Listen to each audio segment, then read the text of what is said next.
कि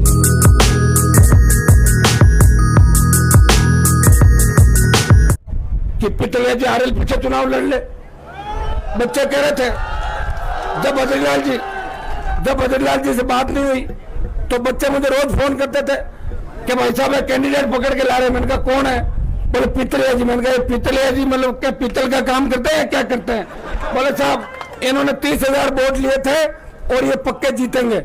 मैंने कहा भाई आप लोगों की इच्छा है तो मैं तो आ जाऊंगा, उनके लिए वोट मांग लूंगा। और मुझे बड़ा दुख हुआ जब पितलिया जी ने फार्म भी भर दिया और फार्म भर के उनको बेंगलोर या दूसरी जगह जहाँ इनके धंधे चलते हैं, जहाँ भाजपा की सरकार है, 2-3 छापे इनके रिश्तेदारों के और इनके पटकवाए। पितलिया जी ने बिना किसी से पूछे चुपचाप फार्म उठाया और पिछले दरवाजे निकल के घर जाके सो गए पितलिया जी। भाइयों कितना बड़ा दुर्भाग्य। और जिस तरह भाजपा के नेताओं का ऑडियो वायरल हुआ कि पितलिया जी का फार्म क्यों उठाया गया, इससे बड़ा दुर्भाग्य नहीं होगा। इस राजस्थान के अंदर आजादी के बाद फार्म उठाने की परंपरा कहीं भी नहीं रही। चंबल और जहां चंबल के भीड़ है, धौलपुर जिले के अंदर भी लोग चुनाव लड़ते हैं जहां डाकुओं का आतंक है। साड़ा भीलवाड़ा के अंदर पहली बार देखा कि कांग्रेस और भारतीय जनता पार्टी का कितना आतंक है और कितना सरकार से वो डराते हैं। और दिल्ली के नेता तो ये भी कहते हैं, अभी मुझे कोई कह रहा था कि बीजेपी का उम्मीदवार हमें डरा रहा है। मैंने कहा वो तो खुद डरे हुए हैं, आपको कहां से डरा रहे? तो उनकी तो डॉक्टर साहब की तो एज भी शायद मेरे हिसाब से 80 के लगभग हो गई। बदल जी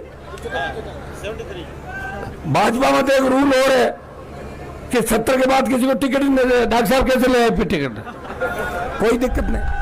डॉक्टर साहब आपके यहाँ पहले मंत्री भी थे, विधायक भी रहे, उनके बारे में टिप्पणी नहीं करना चाहूंगा क्योंकि साड़ा के अंदर जब मैं पहली बार आया था, गंगापुर के अंदर जब मैं पहली बार राजस्थान के अंदर ओंकार रैलियां कर रहा था, उस समय इस इलाके के अंदर जब आया और यहाँ का विकास देखा तो मुझे अपना पता लग गया कि पिछले 40 साल के अंदर कांग्रेस और भारतीय जनता पार्टी के नेताओं ने अपने घर का विकास किया होगा, इस विधानसभा क्षेत्र का विकास किसी ने नहीं किया।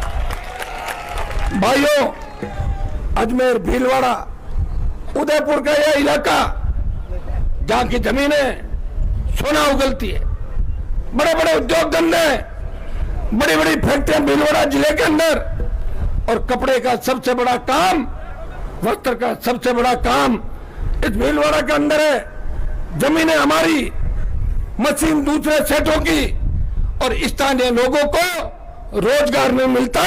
कंपनी और उद्योग यहाँ दादागिरी करते हैं और बच्चों को धक्के मार के निकाल देते हैं। मैं आपको विश्वास दिलाता हूं कि साड़ा के अंदर रिजल्ट कुछ भी रहे, हम हारे या जीते, इस बात से कोई फर्क नहीं पड़ता। बद्री जी आपका हाथ मैंने पकड़ लिया, जब तक आपको विधानसभा में नहीं भेजूंगा मैं लगातार यहाँ आता रहूंगा, यह मैं विश्वास आपको दिलाऊंगा। साड़ा के अंदर बद्री माफियाओं का बहुत बड़ा आतंक है, और आतंक क्यों ना हो, एमएलए साहब चाहे कोई भी हो, उनके घर पे गड्डी पहुंचा दो आप। थानेदार को एमएलए लगातार सत्ता पक्ष का, और थानेदार उसी हिसाब से गाड़ियां निकालता है।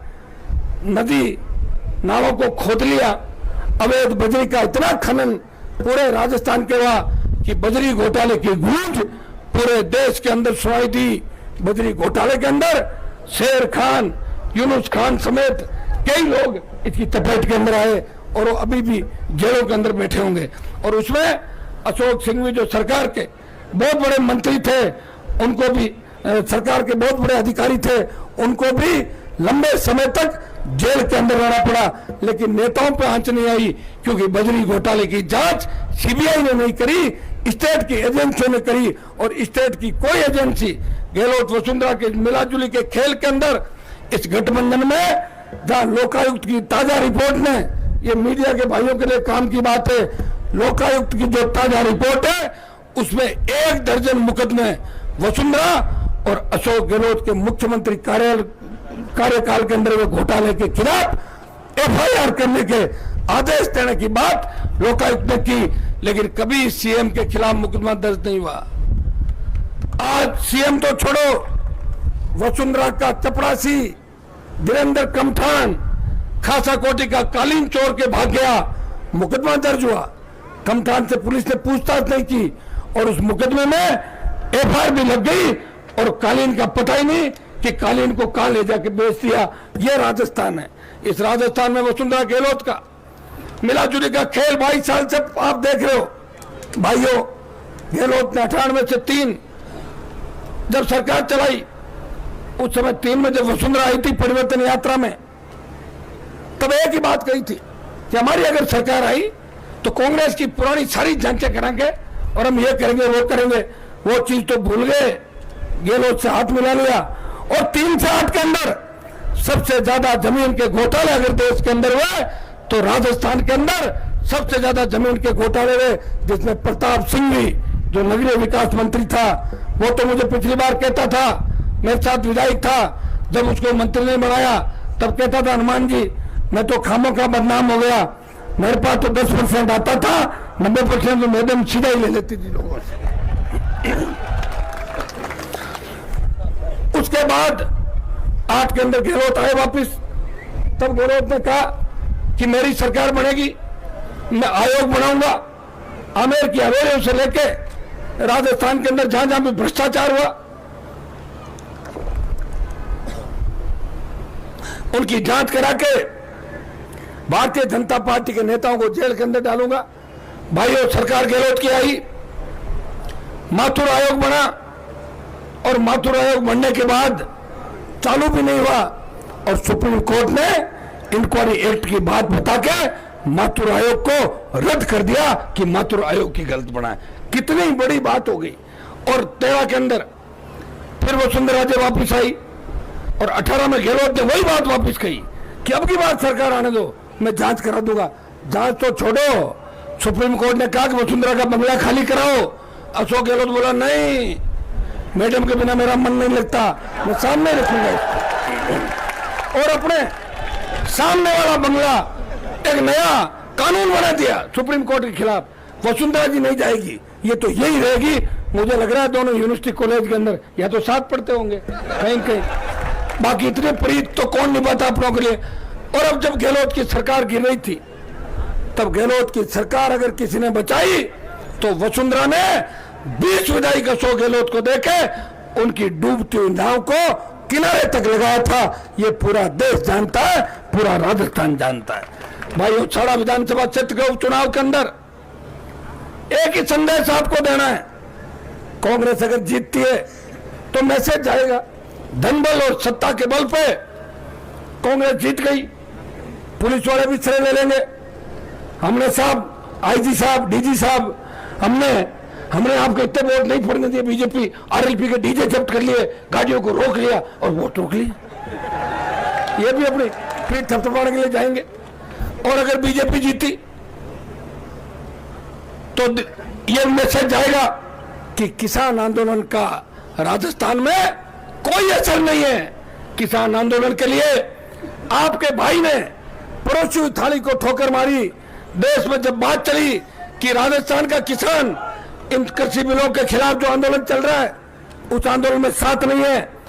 भाइयों, एमपी तो राजस्थान के अंदर 24 और है, किसी ने किसान बिलों के खिलाफ बोला भी नहीं होगा। और मैं तो मोदी जी के और गृह मंत्री जी के नजदीक भी था, लेकिन जब आपके चेहरे मुरझाए हुए देखे, जब किसानों के चेहरे पे चिंता की लकीरें देखी, तब हनुमान बेनीवाल बोला आप मेरे से क्या चाहते हो।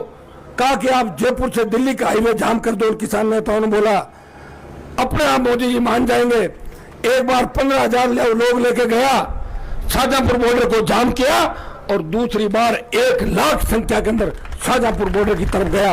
और भाइयों, एनडीए को ठोकर मारी। जिस तरह बच्चा फुटबॉल को किक मारता है, मैंने एनडीए को किक मार के किसानों के साथ सड़क पर बैठ गया। सत्ता को ठोकर मारने का उदाहरण देश में 2 ही व्यक्तियों ने दिया, या तो अकाली दल की नेता ने इस्तीफा दिया या हनुमान बेनीवाल ने लोकसभा की कमेटियों और एनडीए को ठोकर मारी। मंत्री तो मैं था नहीं, अगर होता तो मंत्री पद भी छोड़ता। मेरे पास तो लोकसभा की कमेटियां थी और एनडीए था, उसको धक्का दे दिया मैंने और आपके लिए सड़क पे आ गया। ट्रैक्टर चला के भी दिल्ली तक लेके गया। मैं धन्यवाद दूंगा मेरी सारी टीम, जो शाहजहांपुर बॉर्डर पे देश का एकमात्र सांसद था। लोग तो बयान देते थे, अकाली दल ने भी इस्तीफा दिया था। सड़क पे अकाली दल वाले नहीं बैठे एमपी, सड़क पे तो एक ही व्यक्ति बैठा था। जब आपके दूसरे नेता दो रजाई ओढ़ के ठंड के अंदर सोते थे, उस वक्त आपका ये भाई अपने परिवार से दूर 500 किलोमीटर दूर शाहजहांपुर बॉर्डर पे किसानों के मान और सम्मान की लड़ाई लड़ रहा था। पूरे देश के अंदर बात चली कि हिंदुस्तान की राजनीति के अंदर दो ही मजबूत व्यक्ति है, एक तो अकाली दल जिन्होंने एनडीए को ठोकर मारी, और एक राष्ट्रीय लोकतांत्रिक पार्टी जो राजस्थान के किसी किसान के बेटे ने बनाई है, वो मोदी जी के पद को ठुकरा के अपने भाइयों के साथ चला गया। भाइयों, जब देश के अंदर मैंने राजस्थान का मान और सम्मान बढ़ाया, तो साड़ा के अंदर हाथ जोड़कर अपील करता हूं, हनुमान बेनीवाल को मजबूत करना, कांग्रेस और भारतीय जनता पार्टी को पछाड़ देना, यह काम अगर आप करोगे तो निश्चित रूप से संदेश दिल्ली तक जाएगा, ये मुझे पूरा भरोसा है। और बीजेपी कांग्रेस जीत गई, संदेश कहीं भी नहीं जाएगा। एक मैसेज ये जाएगा कि राजस्थान में तीसरी ताकत खड़ी नहीं हो सकती। सुजानगढ़ की सीट तो राष्ट्रीय लोकतांत्रिक पार्टी के खाते में आ चुकी है, उसकी चिंता आप छोड़ दो। राजसमंद के अंदर भी हमारे प्रत्याशी खड़े हो, प्रहलाद जी खटाना कड़ी टक्कर ले रहे। अभी प्रहलाद जी कह रहे थे, मैंने कहा सुस्त कैसे हो रहे हो कि भाई साहब आप नहीं आए। मैंने कहा आप नौजवान हो, इतना अच्छा बोलते हो, सारे के सारे नौजवान राजसमंद में आपके साथ है, दोनों पार्टियों से दुखी है। राजसमंद के भीलवाड़ा के आदेश ज्यादा मुद्दे तो लोकसभा में मैं उठाता हूं, और विधानसभा में जब विधायक था तो तमाम राजस्थान के मुद्दे उठाता था, नौजवानों के लिए, बेरोजगारों के लिए, और संपूर्ण किसानों की कर्ज माफी, फ्री बिजली, बेरोजगारों को बेरोजगारी भत्ता, टोल मुक्त राजस्थान की बात अगर किसी ने की तो खींवसर के उस समय के विधायक और नागौर के सांसद ने इस व्यवस्था परिवर्तन की लड़ाई का आगाज किया, और ओंकार नागौर की धरती से भरी मध्य प्रदेश के अंदर किसानों का आंदोलन हुआ, महाराष्ट्र के अंदर आंदोलन हुआ, किसानों ने सीने पे गोलियां खाके कर्ज माफी के आंदोलन को देश के अंदर हरा दी। भाइयों, हनुमान बेनीवाल वो योद्धा है जिस तरह भगत सिंह ने आजादी की लड़ाई के अंदर अपने प्राण न्यौछावर करके हिंदुस्तान के नौजवानों के अंदर वो जोश और ऊर्जा भर दी थी जिससे अंग्रेज डर के भागे। हनुमान बेनीवाल ने भी राजस्थान की राजनीति के अंदर नेताओं को चलना सिखा दिया, गली गली घूमना सिखा दिया, और लंबे लंबे हाथ जोड़ना सिखा दिया। नहीं तो नेता मिलते नहीं थे, फोन नहीं उठाते थे, और झांसा देके भाग जाते थे। कम से कम नेताओं की तबियत ठीक करने का काम अगर किया तो मैंने किया। और अशोक गहलोत के बेटे को हरा के अगर उनकी जादूगरी का खिताब किसी ने छीना तो नागौर के सांसद हनुमान बेनीवाल ने गहलोत को भी परास्त किया। और खींवसर के उपचुनाव के अंदर जब पूरी सरकार लड़ रही थी, पूरी मशीनरी लगी हुई थी, एक तरफ मेरा छोटा भाई था, और खींवसर की जनता ने कहा कि चाहे कांग्रेस और बीजेपी एक साथ हो जाए, चुनाव हनुमान के भाई को जिताएंगे। अगर खींवसर नहीं जीती तो राजस्थान हार जाएगा। 36 कौम के लोगों ने राजस्थान की कांग्रेस सरकार को करारी शिकस्त खींवसर उपचुनाव के अंदर देखे, और मेरे छोटे भाई को विधानसभा के अंदर भेजा। भाइयों, आपका बहुत बड़ा ऋण मेरे ऊपर है। कॉलेज उस तरह की राजनीति से विधानसभा का जो सफर मैंने तय किया, हमेशा एक ही बात मन में रखी कि जो मेरे पास आएगा उसकी आवाज उठाऊंगा, चाहे वो किसी भी जाति का हो, किसी भी धर्म का हो। हनुमान के घर पे जो आ गया वो उसका भाई है, और 24 घंटे आपकी सेवा करता रहा। और इसी का परिणाम है कि राजस्थान के अंदर प्रधानमंत्रियों की भी रैलियां इतनी बड़ी नहीं हुई जितनी ओंकार रैलियां हनुमान बेनीवाल की हुई। और मैं बड़ी रैलियां भीलवाड़ा, चित्तौड़ और इन जिलों में भी करूंगा। अभी समय नहीं मिला। कोरोना काल के अंदर 2 लाख से ज्यादा भाई हमारे शहीद हो गए। मैं तो लोकसभा के अंदर मांग करी थी कि कोरोना के अंदर जूझते हुए जो हमारे जवान और किसान का निधन हो गया, देहांत हो गया, उन सबको भी शहीद का दर्जा मिलना चाहिए, क्योंकि बहुत बड़ा संघर्ष उन्होंने किया था। और भाइयों, हर दुख विपदा के अंदर आपने देखा होगा कि साड़ा और राजसमंद का भी जब लोकसभा चल रही थी तो एक कोने के अंदर बैठी थी कांग्रेस। जब भी वसुंधरा विधानसभा में आती तो पैर छूने के लिए भागते थे। मैडम प्रणाम, अच्छा आप कैसे हो? ठीक हूँ, 2 बदली कर देना मेरी। ठीक है, कर दूंगी, आ जाना। उस समय अकेला व्यक्ति हनुमान बेनीवाल वसुंधरा को ललकारता था और जब भी खड़ी होती तो मैं मेरी सीट पे खड़ा होकर बोलता, नीचे बैठो वसुंधरा जी। तो कहती इनको बाहर निकालो। मैंने कहा निकाल दो, क्या फर्क पड़ता है। 5 बार निलंबित हुआ और 40 बार राजस्थान की विधानसभा से मार्शलों ने मुझे उठा के बाहर निकाला, लेकिन मेरा कोई रंग काला नहीं पड़ गया उसे। मैं आपके लिए लड़ता रहा और हिंदुस्तान की सबसे बड़ी पंचायत के अंदर जब मैं एनडीए के साथ बैठा तो मैं सत्ता के साथ था, मेरा मन वहां कम लगता था। जैसे विपक्ष के लोग नारे लगाने आते मैं कई बार मेरी सीट से उठ जाता, फिर मुझे याद आता मैं तो एनडीए में हूं, अभी तो नारे नहीं लगाऊंगा। फिर एक किसान बिल आए और मेरी वो इच्छा भी पूरी हुई। राष्ट्रपति के अभिभाषण पे देश का पहला सांसद हूं जिसने राष्ट्रपति का अभिभाषण रोकने का प्रयास किया और बजट में भी 10 मिनट तक वित्त मंत्री को 2 बार पानी पीना पड़ा और नीचे बैठ गई और प्रधानमंत्री विचलित हो गए, हनुमान जी अब तो जाओ, आपको पूरे देश ने देख लिया। तो भाइयों, मैं जो कहता हूं वो करता हूं और आपके बीच ये घोषणा करके जा रहा हूं कि बद्रीलाल जी को मजबूती आप देना। अगर इनको विधायक बना दोगे तो सत्ता के विधायकों में जितनी नहीं चलती उससे ज्यादा बद्रीलाल जी का फोन इस भीलवाड़ा के अंदर चलेगा। और तो और ये भीलवाड़ा के कलेक्टर एसपी को भी फोन करेंगे, अजमेर के आईजी को भी फोन करेंगे, वो भी उनको इतना सम्मान देगा जितना सत्ता पक्ष विधायकों को नहीं मिलता। और बद्री जी अगर हार भी जाते हैं तो भी ये मेवाड़ के स्थापित नेता हो जाएंगे, यह भी तय है। इतना प्यार प्रेम और आशीर्वाद जो आपने बद्री जी को दिया है, ये तो तय हो गया कि भारतीय जनता पार्टी तो तीसरे नंबर में चली गई। यहां पे मुख्य मुकाबला कांग्रेस और राष्ट्रीय लोकतांत्रिक पार्टी का। अभी गाड़ी में मैं आ रहा था, एक बड़े किसान नेता का टेलीफोन आया कि आपके अशोक गहलोत से सेटिंग हो गई क्या। मैंने कहा क्या हो गया, कैसे, क्या आप चुनाव लड़ा रहे हो ना। तो मैंने कहा मैं चुनाव लड़ने के लिए तो पार्टी बनाई मैंने, क्या मैं इंतजार करूं। आप तो अपना शोषण कराते करते 50 साल बिता दिया आपने और थोड़े दिनों बाद समाचार आएगा कि फला नेता का निधन हो गया। ये है और क्या, लड़ तो सकते नहीं हो, घरों में पड़े हो, पैसा कमा लिया, संघर्ष करने की क्षमता नहीं। विदेश बच्चों को पढ़ने के लिए भेज दो, विदेश यात्राएं करो, स्विमिंग करूंगा, वो करूंगा, मौज मस्ती करूंगा, तो भैया जयकारे नहीं लगेंगे, फिर तो गहलोत की चप्पल उठानी पड़ेगी। मैंने देखा राजस्थान के अंदर हमारे बहुत से किसान नेताओं को जो अपने माँ बाप की इज्जत नहीं करते, कोई वसुंधरा को मम्मी कहता है और कोई गहलोत को पापा कहता है राजस्थान के अंदर। ये हनुमान बेनीवाली है जो आपका भाई है, जिसने नई पार्टी बना के ये संदेश दिया और नौजवानों को एक लक्ष्य दिया, उठो, रोजगार से पहले, डिग्री से पहले रोजगार की गारंटी, कानून का राज राजस्थान के अंदर। गांव का गरीब आदमी थाने तहसील में जाएगा तो थानेदार तहसीलदार खड़ा होकर बोलेगा, बाबा चाय पियोगे या ठंडा, बिराजो, आपका काम कर रहा हो। यह व्यवस्था हनुमान बेनीवाली कर सकता। रात को 12 बजे अगर हमारी बहन बेटियां कहीं निकले, मजा ले, कोई सामने देख रहे, कानून का राज राजस्थान में होगा, कर्ज मुक्त किसान होगा, मजबूत राजस्थान होगा, साड़ा का विकास होगा, राजस्थान का विकास होगा। भाइयों, पुनः हाथ जोड़ के निवेदन करता हूं कि हनुमान बेनीवाल का मान और सम्मान रखना और बद्री जी का रखना।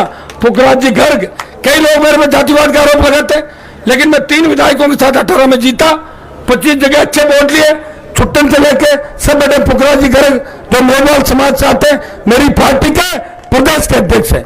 अभी जो चुनाव लड़ा है मैंने सुजानगढ़ के अंदर नाइक जाति को प्रत्याशी बनाया, जिनको पहली बार चुनाव लड़ने का मौका मिला। 30,000 वोट है, लेकिन कोई पार्टी टिकट नहीं देती। प्रहलाद खटाना जो राजसमंद से चुनाव लड़ रहे, नौजवान है, गुर्जर समाज से आते हैं। भाइयों, हनुमान बेनीवाल ने तमाम जातियों का ध्यान रखा और आगे भी भरोसा दिलाता हूं कि साड़ा के अंदर अगर मेरे प्रत्याशी चुनाव लड़ रहे हैं, ये समझ लो मैं खुद साड़ा के अंदर चुनाव लड़ रहा हूं। ये वोट बद्री जी के साथ साथ आप हनुमान बेनीवाल को भी दे रहे हो। साड़ा के अंदर गुर्जर समाज की भी बहुत बड़ी संख्या है। मैं गुर्जर भाइयों से और गाडरी जो गुर्जरों और जाटों के भाई है, 36 कौम से ये आह्वान करना चाहता हूं कि मैंने तो गाडरी समाज के चित्तौड़ और प्रतापगढ़ में 2 अध्यक्ष बनाए, हर जगह हर समाज को मौका दिया। और गुर्जर समाज का जब मुख्यमंत्री बनने का मौका आया था, सचिन पायलट को अगर पहला समर्थन किसी ने दिया तो हनुमान बेनीवाल ने बोला कि सचिन पायलट अगर सीएम बने तो राष्ट्रीय लोकतांत्रिक पार्टी समर्थन करेगी।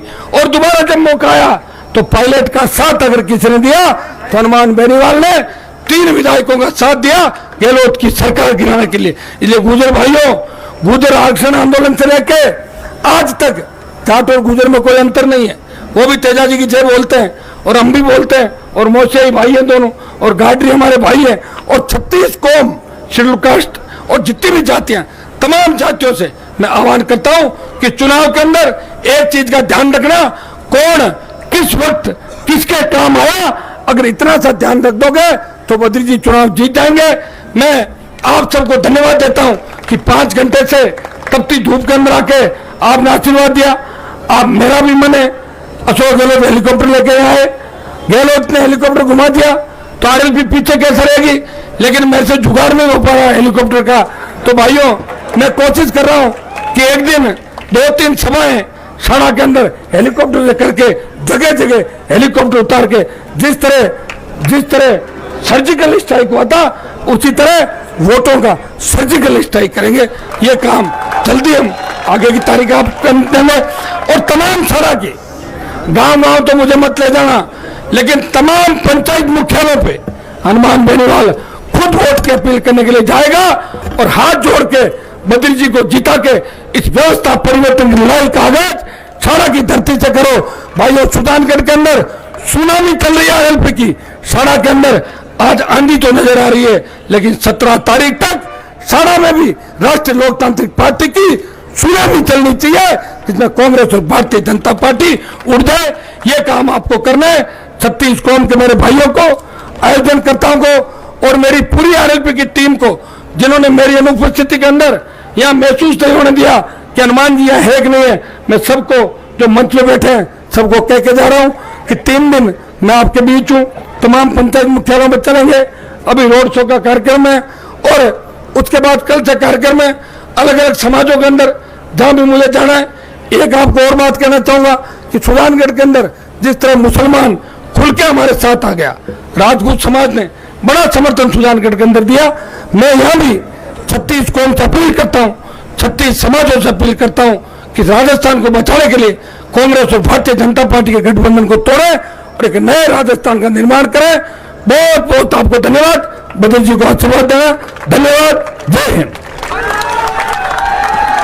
हनुमान बेनीवाल जिंदाबाद, हनुमान बेनीवाल जिंदाबाद, राष्ट्रीय लोकतांत्रिक पार्टी जिंदाबाद।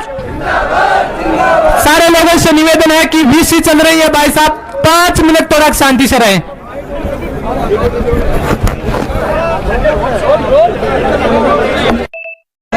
अच्छा